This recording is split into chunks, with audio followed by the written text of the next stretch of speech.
The new Mario Tennis game for the Switch may be the best tennis game in recent years, but back in 2008, Sega had a pretty cool one. It was called Sega Superstar Tennis, and like the name implies, it featured lots and lots of Sega characters and courts based on specific Sega games. Like you might get a Puyo Puyo thing in there, you might get a House of the Dead, you might get a visit from Samba de Vigo.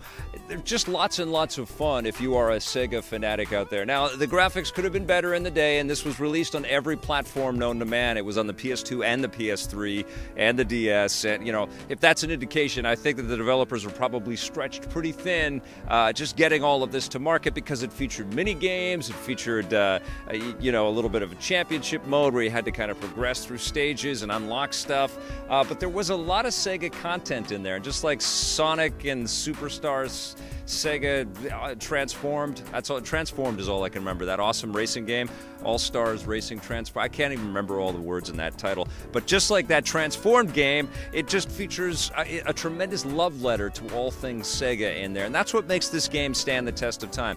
Tennis, at its roots in the video game world, has always just been an offshoot of what was created by Ralph Baer with video tennis, and then popularized by Nolan Bushnell and Pong.